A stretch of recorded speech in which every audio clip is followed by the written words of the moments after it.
மாலை நேரத்தில் மாதவன் வீட்டு முற்றத்தில் கட்டப்பா நாற்காலியில் அமர்ந்து கொண்டிருக்கிறார். மரகதம் சமையலறையில் வேலை பார்த்து கொண்டிருக்கிறார். தொலைவில் காலடி சத்தம் கேட்கிறது. மாதவன் முத்துலட்சுமியுடன் வீட்டிற்குள் நுழைகிறான். மாதவன் தடுமாற்றத்துடன் அப்பா என்று அழைக்க, கட்டப்பா சற்று தலையை தூக்கி, என்னடா இவ்வளவு நேரம் ஆயிருச்சு, யாரு கூட வந்திருக்க என்று கேட்க, முத்துலட்சுமி தன் கண்களை தாழ்த்தி நிற்கிறாள்.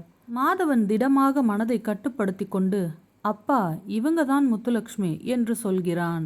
ஒரு நொடி நிசப்தம் நிலவியது. கட்டப்பா முதலில் கடுமையான முகத்தோடு பார்க்கிறார். பிறகு ஆழமாக நோக்கி, இந்த பெண் தானா நீ சொன்னது என்று சொன்னதும் மாதவன் ஆம் என்கிறான். உள்ளிருந்து மரகதம் வெளியே வருகிறாள். யார் வாசல்ல? முத்துலட்சுமியை பார்த்ததும் யார் இந்த பெண் என்று கேட்கிறாள். மாதவன் அம்மாவை பார்த்து உருக்கமாக, அம்மா இவங்க தான் என் மனதிற்கு பிடித்தமான பெண். என் வாழ்க்கை துணையாக நான் முடிவு பண்ணியிருக்கேன் என்று சொல்ல, மரகதம் அதிர்ச்சியும் மென்மையும் கலந்த பார்வையுடன், பேர் என்னம்மா என்று கேட்டாள். முத்துலட்சுமி பயமும் பணிவும் கலந்த குரலில், முத்துலட்சுமி அத்தை என்று சொல்லிவிட்டு அவள் கண்களில் நீர் ததும்ப நின்று கட்டப்பா காலில் விழ முயல்கிறாள். அப்பா உங்கள் பையனை நான் மனசார காதலிக்கிறேன், தவறாக எடுத்துக்கொள்ளாதீங்க என்றாள். கட்டப்பா உடனே அவளை தடுத்து சற்று கனத்த குரலில், காலெல்லாம் விழ வேண்டாம் மகளே, ஒரு மனிதனை மதிப்பதற்கு விழுந்து வணங்க வேண்டிய அவசியமில்லை. மாதவன் கண்களில் நிம்மதி தென்பட்டது. கட்டப்பா முத்துலட்சுமியை கவனித்து, உன் கண்களில் உண்மை தெரிகிறது. ஆனால் வாழ்க்கை என்பது திரைப்படத்தில் காட்டுவது போல் அல்ல. பல தடைகளை கடந்து இறுதி வரை ஒன்றாக இருக்க வேண்டும் என்று சொன்னதும், அதற்கு முத்துலட்சுமி, புரிகிறதப்பா, என் வாழ்க்கையை உங்கள் மகனோடு தான் நான் வாழ வேண்டும் என்று முடிவு பண்ணியிருக்கிறேன் என்று திடமான ஒரு பதில் கொடுக்கிறாள். மரகதத்தின் கண்கள் நெகிழ்ச்சியில் நிறைந்து உள்ளது. அவள் மாதவனிடம், நீ தேர்ந்தெடுத்த பெண் நல்ல விவரமாக இருக்காளே என்று சொல்லிவிட்டு மரகதம் முத்துலட்சுமியின் கைகளை பிடிக்கிறாள். பயம் வேண்டாம் தாயி, இந்த வீடு இனிமே உன் வீடும் தான் என்று சொல்ல, முத்துலட்சுமி கண்ணீருடன் நெகிழ்கிறாள். கட்டப்பா மெதுவாக முன்னால் வந்து சொல்கிறார், சரி, நாளை உன் வீட்டிற்கு நேரா போய் உன் அப்பா அம்மாவோட பேசலாம். இனிமே இதெல்லாம் மறைமுகமாக வேண்டாம் என்று சொன்னதும் மாதவன் அளவில்லா இன்பம் கொண்டான். முத்துலட்சுமி தெய்வீகமாக அவர்களை பார்த்து நிற்கிறாள். மாதவனின் காதல் வெற்றிகரமாக ஒரு புறம் ஓடிக்கொண்டிருக்க, மறுபுறம் பாபுவின் இல்லத்தில் அந்த மர்ம பார்சலின் பின்னணி வெளிப்பட்டது. இரவு பாபுவின் வீட்டு மாடியில் மெல்லிய காற்று வீச மேகா தனியாக நின்று வானத்தை பார்த்து கொண்டிருக்கிறாள். அவள் கையில் அந்த மர்ம பார்சல் இருந்தது. மேகாவின் முகத்தில் பயமும் குழப்பமும் இருந்தது. அவள் தனக்குள், இந்த பார்சலை அவன்தான் அனுப்பியிருக்க வேண்டும், என்னை பற்றி எல்லாம் தெரிந்த ஒருவன் அவன் மட்டும்தான், இது சாதாரணமான விஷயம் அல்ல என்று யோசித்து கொண்டிருக்கும் பொழுது பின்னாலிருந்து பாபு நின்று கொண்டு மேகா என அழைக்கிறான். மேகா இதை சற்றும் எதிர்பார்க்கவில்லை. திடுக்கிட்டு திரும்பி பார்க்கிறாள்.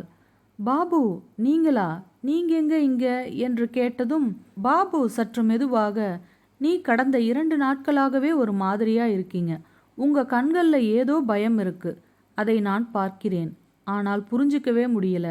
என்ன பிரச்சனை மேகா, எதுவாக இருந்தாலும் என்கிட்ட நேரடியா சொல்லுங்க என்று சொல்லிவிட்டு சற்று அமைதி காத்தான் பாபு. பிறகு பாபு உறுதியுடன், நான் இனிமே இதை மறைக்க விரும்பல மேகா, நான் உன்னை காதலிக்கிறேன் என்று சொன்னதும் மேகா அதிர்ச்சியில் உறைந்து நிற்கிறாள். மேகாவின் கண்ணில் நீர் கோர்க்கிறது.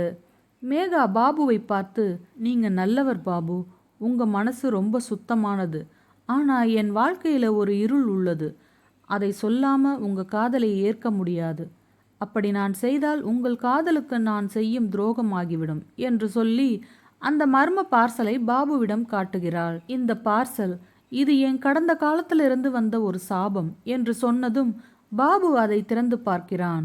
அதில் ஒரு பழைய வெள்ளி வளையல், மோதிரம் மற்றும் ஒரு மிரட்டல் கடிதமும் இருந்தது.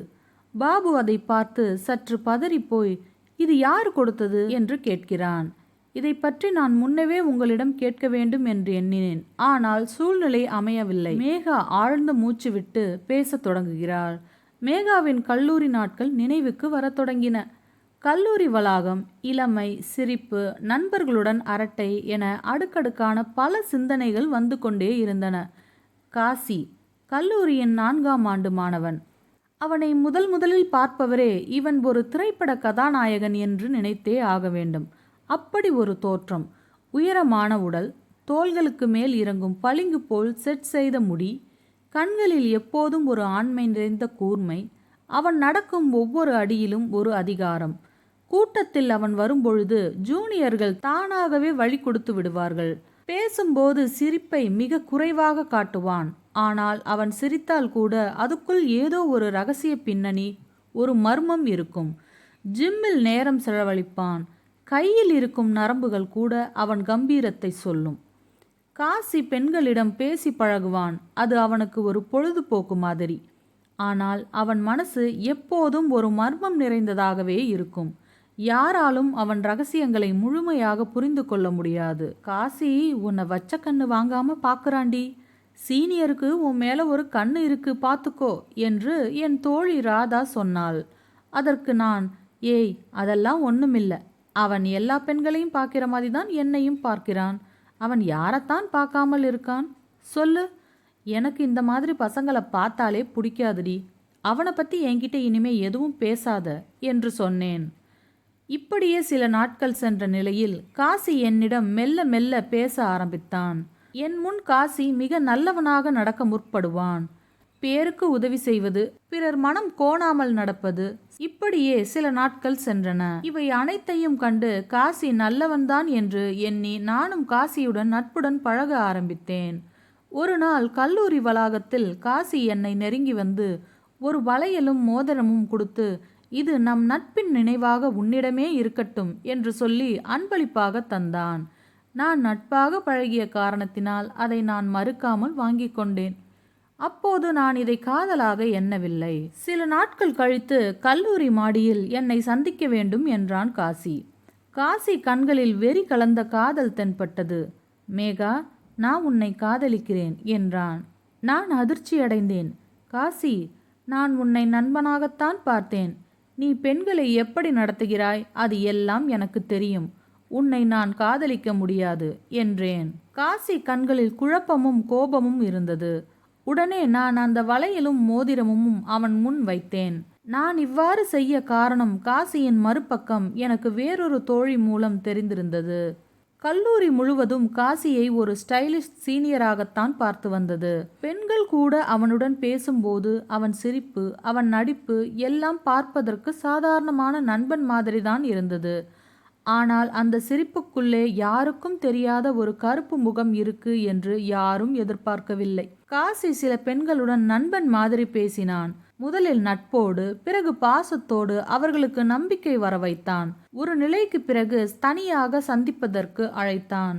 அப்படி சந்தித்த போது அவன் நடக்கக்கூடாத சில விஷயங்களை செய்ய முயற்சி செய்தான்.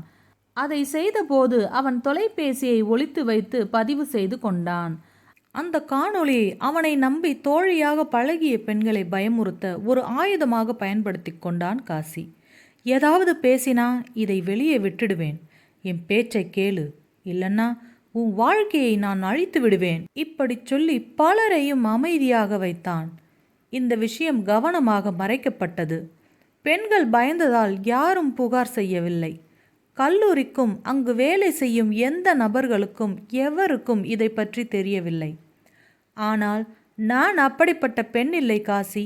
உன் சிரிப்பு, உன் நடிப்பு எல்லாம் என்னை ஏமாற்ற முடியாது என்று சொல்லி அவன் போலி அன்பு காட்டி கொடுத்த வெள்ளி வளையல்களையும் மோதிரத்தையும் அவன் முகத்துக்கு நேராக எறிந்து விட்டேன். வளையல்கள் தரையில் பட்ட சத்தம் அவன் காதில் கத்தியது போலிருந்தது.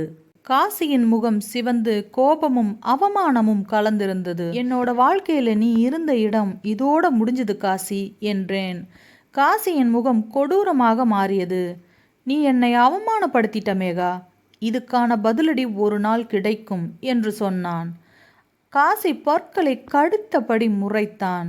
பல பெண்களை நான் வளைத்து போட்டேன் என் ஆசைக்கு. அவர்கள் எல்லாம் நான் சொல்வதை கேட்டனர். ஆனா நீ மட்டும்தான் என் கையில் இருந்து தப்பித்து விட்டாய். ஆனா மேகா, உன்னை நான் விடவே மாட்டேன் என்று சூளுரைத்தான். நான் அவனிடம், இதற்கெல்லாம் நான் பயப்பட மாட்டேன் காசி. உன்ன மாதிரி ஆளுக்கு எதிராக நிற்கிற தைரியம் எனக்கு இருக்கு என்று கத்தினேன். அந்த இடத்தில் பெரும் சண்டையாக மாற மாணவர்கள் கூடினார்கள். அதோடு அன்றைய நாள் முடிந்தது. இதை சொல்லிவிட்டு மேகா கண்ணீருடன் பாபுவை திரும்பி பார்த்தாள். அந்த நாளுக்கு பிறகு அவன் என் வாழ்க்கையிலிருந்து மறைந்தான் பாபு.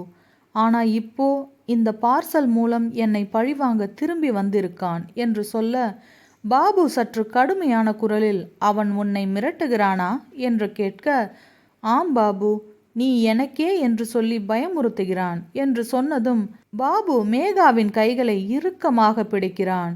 இனிமே நீ தனியாக இல்லை மேகா, உன்னை தொட்டு பார்க்கும் முன்னே அவன் என்னை தாண்டித்தான் வரணும் என்று சொல்ல, அதே நேரம் இருட்டான சாலை. காசி ஒரு சுவர் அருகே நின்று கைபேசியில் பேசுகிறான். நீ என்னை வெறுத்தாலும் உன் வாழ்க்கையை விட்டு நான் போகவே மாட்டேன் என்று. அவன் முகம் நிழலில் மறைகிறது. ஒரு காதல் மலரத் தொடங்கும் தருணத்தில் ஒரு பழைய நிழல் மீண்டும் எழுந்தது. கடந்த காலம் புதைந்த இடத்திலிருந்து மீண்டும் தலை தூக்கியது.